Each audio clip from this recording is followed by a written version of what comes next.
Hey everybody, Scott here for the Digital Guitar Playground, the Helix and the Podgo. Today, the silent guitar sounds that I created for the little tiny tune on Wednesday that I still haven't put a real melody on, but these tiny tunes are just here to demonstrate the sounds. I don't need to be getting all Satriani-ish up in this motherfucker. So, there was a bass, there's a clean-ish, and then there's an overdriven. I'm going to show you all those. And a little fun trick that I like to do when I'm recording, because I'm doing a little bit of producing right now and some mixing, editing, guitar on some friends' songs, because there's nothing else going on. So, you know, got to keep busy. So I'm going to show you a little fun trick that I like to do to make transitions in guitar parts seamless and less noisy. Shall we?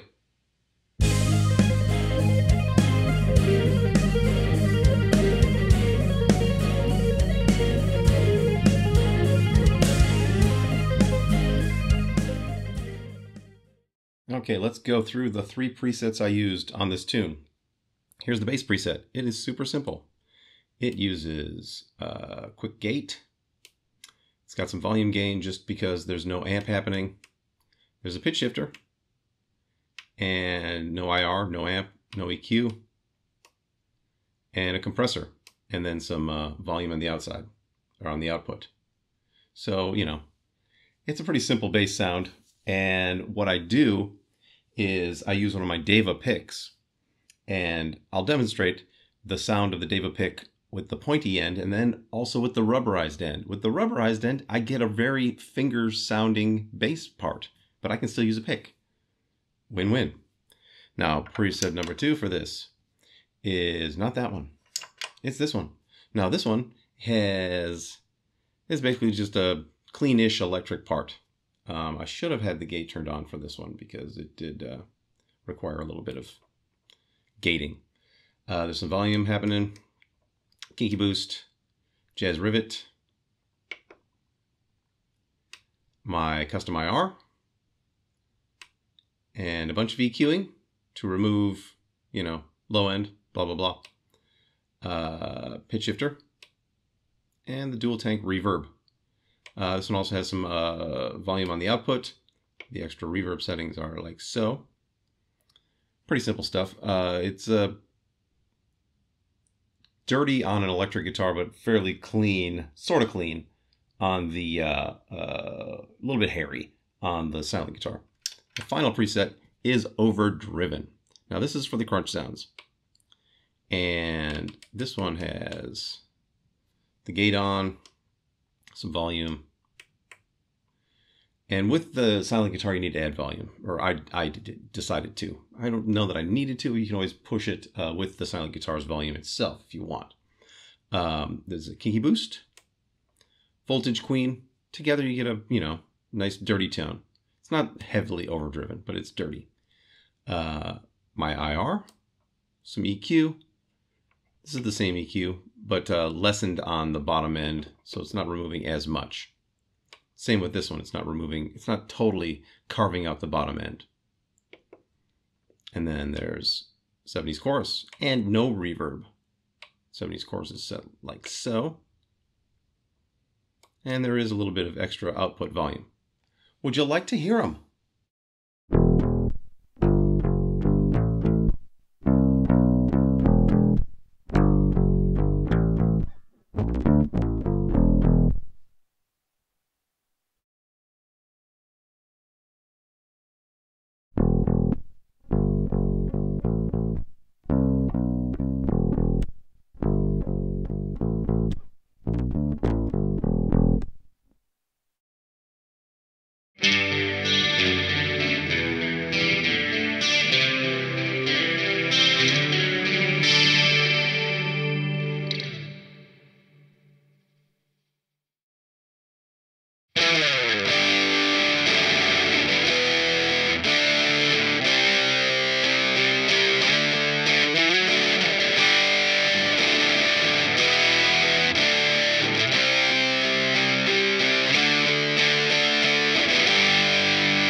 All right, here I am over at my computer. Now, the part and the thing that I wanted to show you is I had this interesting bit that I was adding to this song, and it's a bunch of harmonics on a stereo track.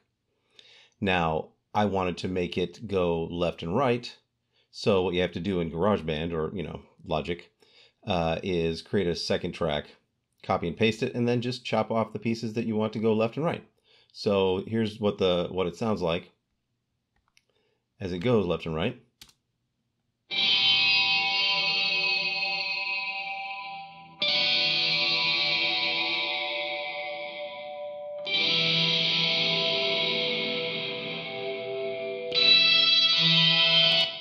Now you'll notice, you may have noticed, on the last two, there was some popping. So what we need to do is get rid of this popping, and I'll show you how I did it. On the first ones, it wasn't there. So what I have done is I've created this little valley of volume, I call it. And basically, it's this. So what you do is you have your starting volume right here. Then you drop it down to 0. Let it cross the threshold of the other part, and then bring it back up to whatever your volume was by setting markers. Now it's really simple. So we'll go over to the next bit where this happens, and there aren't any right now. So what we do is just set our markers. Boom. Those are my baseline markers. Now we need to set our little valley markers. Here's our valley markers. We need to do it for both of them. And this way we can keep it from popping, locking it, pop and lock it, fool. And then just drop these down like so. And they will semi-seamlessly go back. Now let's go to the very last one where this happens. Do the same thing. Basically just do that, that, and that. Then our inside ones for the valleys.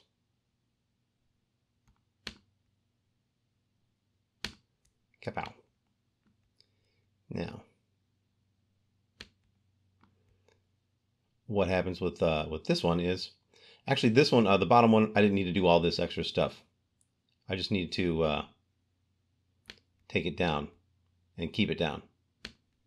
So you can delete your markers as well. Just hit the marker and then hit delete. So now, when we go back to the bit, you can hear the parts go left to right. Turn it up a little bit. Oh, take picture stick into my hand. And we can hear the parts go left and right without any kind of pops or noises.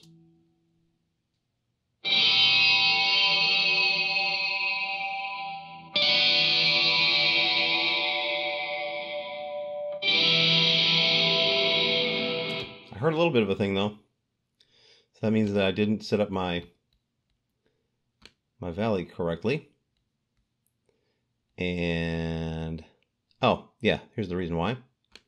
We need to go back to the start, and the volume needs to ramp up before the actual part happens. And it can ramp up as quickly as you want it to. So when we go back here, you won't hear any pops.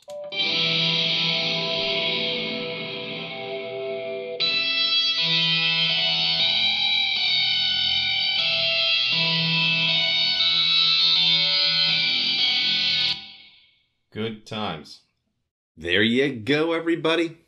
Some really cool sounds for the Yamaha SLG 200S silent guitar. Oh, these came in the mail today. Some flat wound strings. I'm going to try out a couple of different flat wound strings. I made the mistake of, oh Jesus. So I was looking up strings a few weeks ago, and I thought, I've never tried the Tomastic Infeld from Vienna. They're the most expensive guitar strings you can buy, pretty much. Wanted to get a flat wound set. They were like $35. I ended up buying the round wound set. Oops. So, yeah. a couple of different flat wounds, 11 to 48 and 11 to 50, because I plan on tuning this down a whole step and playing it that way. That was my original goal. But so I'm trying to, see if I can get some jazzier kind of tones out of this thing. And then I'm contemplating putting a pickup in here too as well. I wouldn't mind putting one in here, but I don't think there's room on this side. I'll have to check with my guy Pete and see what he thinks. We'll also have to take it apart. So that's kind of, par for the course for me and guitars. Taking them apart is inevitable. So that's what's up. If you would like these presets for the Pod Go, drop me a line. I'll send them to you over the weekend. And I'll also send out my custom IR just in case you want it. I send it with everything these days. It's ubiquitous. But yeah, so have a good weekend. For those of you that have not checked out the Master Pancake shows, they are like a live version of Mystery Science Theater 3000. They've been doing it for about 20 years. And to me, it's more fun because, they don't keep it PG-13. They go hard R with their shit. So it's not super kid friendly, but what do you want? They're doing Christmas in July this week. So double features tonight and tomorrow night, and the Christmas show tomorrow at 7. It's on twitch.tv. Just look up Master Pancake Theater. Follow it. Watch it for free. Oh my god, it's so much fun. They did 911 Lone Star last night, the finale. It was awesome. Tonight, 2 movies. I think one of them is Die Hard, and another one might be, I want to say Lord of the Rings, but I don't think it is. And then 2 tomorrow. So look them up. They're on Facebook. They're on Twitch. Good times. So have a good weekend. I'll see you on Monday. And until then, rock on.